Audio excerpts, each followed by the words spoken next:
नमस्कार दोस्तों, स्वागत है आपका अपने YouTube चैनल साइंस क्लासेस में।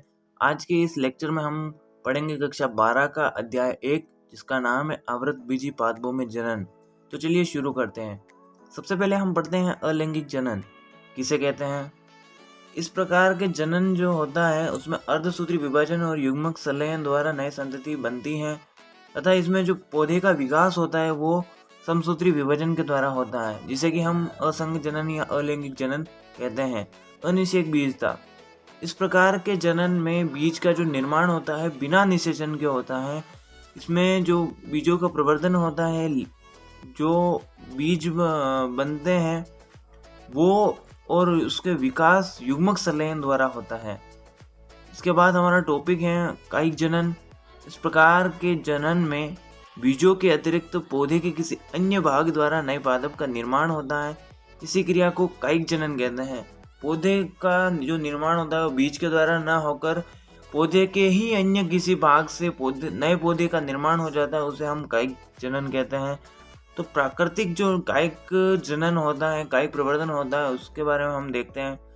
तनों द्वारा कायिक प्रवर्धन, जो पौधे का तना है उसके द्वारा नए पौधे का निर्माण होना, जैसे प्रकंद के द्वारा अदरक का निर्माण, कंद द्वारा आलू, शल्क कंद द्वारा लहसुन, गनकंद द्वारा अरबी, ऊपरी भूस्तरी द्वारा दूब घास, अंतः भूस्तरी द्वारा पुदीना और भूस्तरी द्वारा स्ट्रॉबेरी। नेक्स्ट हमारा टॉपिक है जड़ों द्वारा कायिक प्रवर्धन। अधिकांश जो काष्ठीय पादपों की जड़ों से प्ररोह का निर्माण होता है, जिससे एक नया पादप बनता है, जैसे नीम, शीशम, चमेली आदि। तथा कुछ पौधों में कंदीय मूलें होती हैं जो कि अपस्थानिक कलिकाएं विकसित करती हैं, जो कि अपस्थानिक कलिकाएं जिससे नए पादप का निर्माण हो जाता है, जैसे शकरकंद और डहेलिया। ये डायग्राम आप देख सकते हैं। तीसरा है हमारा पत्तियों द्वारा कायिक प्रवर्धन। जो पत्तियां होती है उनके ऊपर एक नए पादप का विकास होकर वो एक अलग पादप का निर्माण होता है, इसे हम पत्तियों द्वारा कायिक प्रवर्धन कहते हैं। इसमें लिखा हुआ है कि कुछ पादपों जैसे पत्थर चट्टा में पत्तियों के किनारों से अपस्थानिक कलिकाएं विकसित होती हैं, जो मात्र पादप से अलग होकर नए पादप का निर्माण करती हैं। ये देखिए, आप डायग्राम में देख सकते हैं। चौथा हमारा है जननांगों द्वारा कायिक प्रवर्धन। कुछ पादपों में पुष्प कलिकाएं विकसित नहीं होती तथा उनके स्थान पर प्रकंद का निर्माण होता है।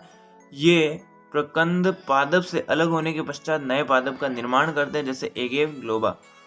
जो पादप होते हैं उनके जननांगों के ऊपर जो प्रकंद कोश का पादप का निर्माण हो जाता है, जिससे ये पौधे से जब अलग होती है तो एक नए पादप का निर्माण करती है। कृत्रिम कायिक प्रवर्धन, ये विधियां मानव द्वारा निर्मित है तथा इसका प्रयोग पौधे के वाणिज्यिक उत्पादन के लिए किया जाता है। प्रमुख कृत्रिम विधियां निम्नलिखित हैं।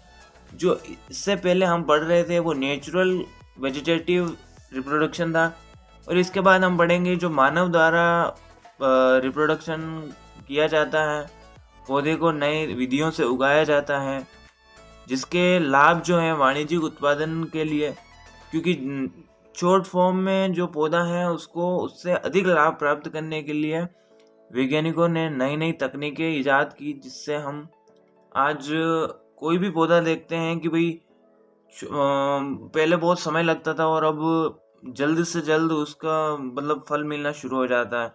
तो एक वैज्ञानिकों को बहुत बड़ी उपलब्धि है। इसमें पहला है हमारा कटिंग, कर्तन।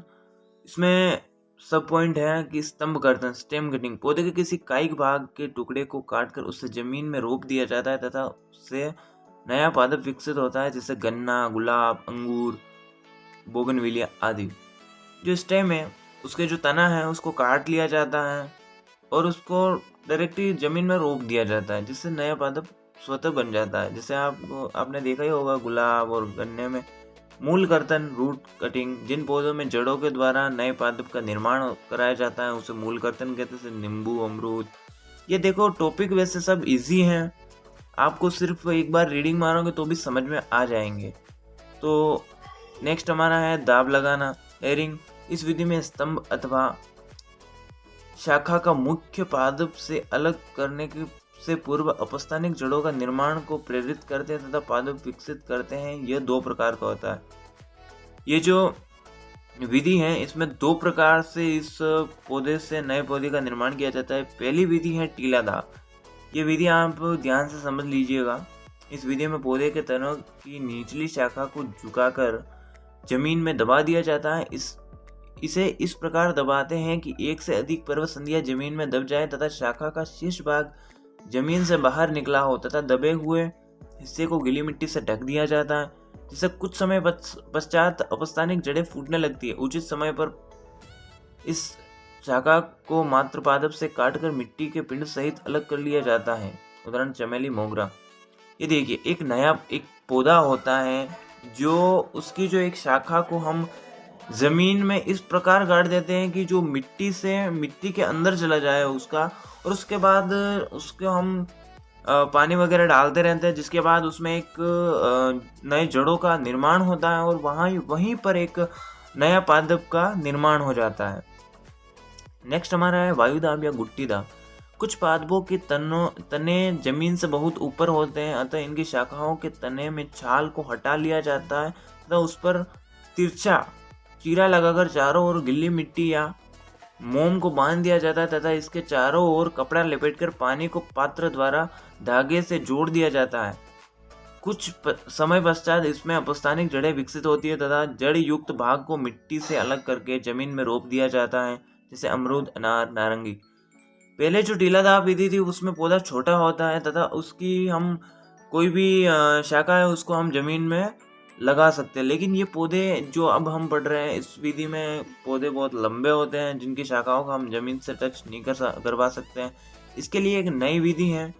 तो इसमें हम करते क्या है कि जो पौधा होता है उसकी शाखा की एक छाल को हटा लेते हैं हम। उसके बाद हम वहाँ पर मोम से उसके एक लेप लगाकर उस नए पौधे को लगा देते हैं, तो उस पर नए पौधे को लगाकर मोम लगा देते हैं।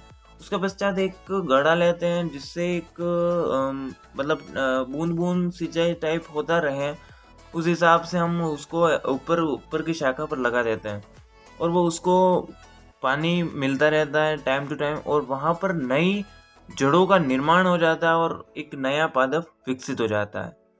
रोपण या ग्राफ्टिंग। इस विधि में अलग अलग पौधे के हिस्से को इस प्रकार जोड़ दिया जाता है कि संयुक्त होकर एक नए पौधे के रूप में ये वृद्धि करते हैं। उस हिस्से को जिसका रोपण किया जाता है कलम या स्कोन कहते हैं। स्थानीय पादप जिस पर कलम लगाई जाती है, जो नए पादप का आधार बनेगा, उसे स्कंद, स्टोक कहते हैं। इसे इस प्रकार बांधते हैं कि दोनों की एधाएं परस्पर संपर्क में रहें। जो कैम्बियम है दोनों संपर्क में रहें। कुछ समय पश्चात एधाएं जुड़ जाती है तथा कोशिका विभाजन होना प्रारंभ हो जाता है। अब दोनों के संबंध तक आपस में संपर्क स्थापित कर लेते हैं। ये आर्थिक रूप से उपयोगी पौधे जैसे गुलाब, अमरूद, सेब, नींबू इत्यादि में प्रयोग की जाती हैं। इसके बाद हम देखते हैं कि रोपण विधि जो है कितने प्रकार की होती है। पहला है हमारा वीप या जिबी या जिह्वा रोपण। इस प्रकार के रोपण में स्कंद व कलम समान आकार के होते हैं। दोनों में वी आकार का चीरा लगाया जाता है तथा दोनों को आपस में जोड़कर बांध दिया जाता है। जैसे आप डायग्राम में देख सकते हैं, जो स्कंद है, कलम है, दोनों समान आकार के, समान साइज के होते हैं, जिनमें वी शेप जो है उसका चीरा लगाया जाता है और उनको बांध दिया जाता है। दूसरा है हमारा फच्चर रोपण या वेज रोपण। इस स्कंद व कलम समान आकार के होते हैं। ये जो विधि है इसमें भी स्कंद और कलम दोनों समान आकार के होते हैं। स्कंद में वी आकृति का तथा कलम में वेज आकृति का चीरा लगाया जाता है तथा दोनों को आपस में जोड़कर बांध दिया जाता है। इसका डायग्राम आप देखें, ये देखिए, कलम और स्कंद को दोनों को सेम उसी टाइप का है, ज़्यादा कोई अंतर नहीं है। किरीट या मुकुर रोपण। इसमें स्कंद का व्यास कलम से कई गुना अधिक होता है तथा इसमें अनेक कलम एक स्कंद पर रोपित की जा सकती हैं।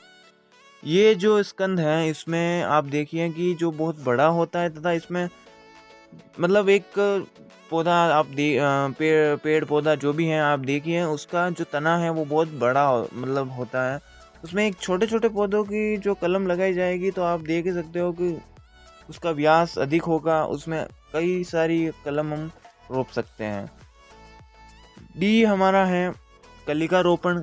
इस विधि में स्कंद की छाल में टी आकृति का चीरा लगाया जाता है तथा इसमें कलम को प्रवेश कराया जाता है। इसके पश्चात इसे बांध दिया जाता है जैसे गुलाब। देखिए डायग्राम में आप देख सकते हैं जो स्कंद है उसकी छाल में टी आकृति का चीरा लगा दिया जाता है, इसे कलम में प्रवेश कराया जाता है, उसके बजाय इसे बांध दिया जाता है जिससे एक नए पौधे का निर्माण हो जाता है। लैंगिक जनन की हम बात करें, ये एक फ्लावर का डायग्राम है, डायग्राम पे मत जाइए क्योंकि थोड़ा ऐसा ही बना है, तो आप अच्छे से बनाना इसको। इसकी जो वर्तिकाग्र इसमें मेंशन की गई है, वर्तिका, ये जो अंडप वाला भाग है इसमें अंडाशय, दल, बाह्यदल, पुष्पासन, बीजांड, पुतंतु, पुंकेसर, परागकोश, ये सब आपको आगे के जो चैप्टर आएगा अध्याय 2 उसमें हम डिटेल से इसकी स्टडी करेंगे, अभी आप सिर्फ देख लीजिए। तो आवृतबीजी पादपों में लैंगिक जनन पुष्पों द्वारा होता है। पुष्प एक प्रकार का रूपांतरित प्ररोह है। पुष्प जिस वृंत पर लगा रहता है उसे पुष्प वृंत कहते हैं। जो आपने डायग्राम देखा इसमें आप देख सकते हैं पुष्प वृंत और जो भी हैं, अब हम जो नेक्स्ट चैप्टर आएगा उसमें हम डिटेल से सबकी स्टडी करेंगे। पुष्प वृंत का शीर्ष भाग चौड़ा होकर पुष्पासन का निर्माण करता है। एक पुष्प के 4 भाग होते हैं। बाह्य दलपुंज सबसे बाहरी भाग, दलपुंज बाह्य दल का भीतर का भाग, ये दोनों पुष्प का सहायक चक्र कहलाते हैं। दलपुंज के अंदर की ओर पुंकेसर होते हैं जो मिलकर तीसरा भाग पुमंग बनाते हैं। चौथा है हमारा जायांग, ये सबसे भीतरी भाग है। जायांग एक सदस्य अंडप, जायांग का जो एक सदस्य होता है अंडप कहलाता है। पुष्प के वर्तिकाग्र, वर्तिका, अंडाशय मिलकर अंडप का निर्माण करते हैं। पुमंग व जायांग जनन क्रिया में भाग लेते हैं, अतः ये आवश्यक व जननशील चक्र कहलाते हैं। पादप की जनन अवस्था में पहुंचने के पश्चात शीर्ष विभजोतक पर्णों को बनाना बंद कर देता है तथा एक उस स्थान पर पुष्पीय विभजोतक पुष्प का निर्माण करता है। तो आई होप आपको ये वीडियो समझ में आएगा होगा। ये कोई मतलब हार्ड एंड फास्ट टॉपिक है नहीं, इसमें आप मतलब आसानी से इसको पढ़ सकते हैं और समझ सकते हैं। इसके बाद जो हमारा सेकंड अध्याय होगा उसमें हम इन सभी की जो ये लैंगिक अनलैंगिक जनन है इसकी तो नहीं, लैंगिक जनन की हम डिटेल्स स्टडी करेंगे। तो जुड़े रहिए हमारे चैनल के साथ। नेक्स्ट कल या परसों हम सेकंड चैप्टर का जो वीडियो अपलोड कर देंगे, तो अभी सब्सक्राइब कर लीजिए। और इस जो टॉपिक है, ये जो अध्याय हैं, इससे रिलेटेड कोई भी डाउट हो तो आप नीचे कमेंट कर सकते हैं। मिलते हैं नेक्स्ट क्लास में, तब तक के लिए धन्यवाद।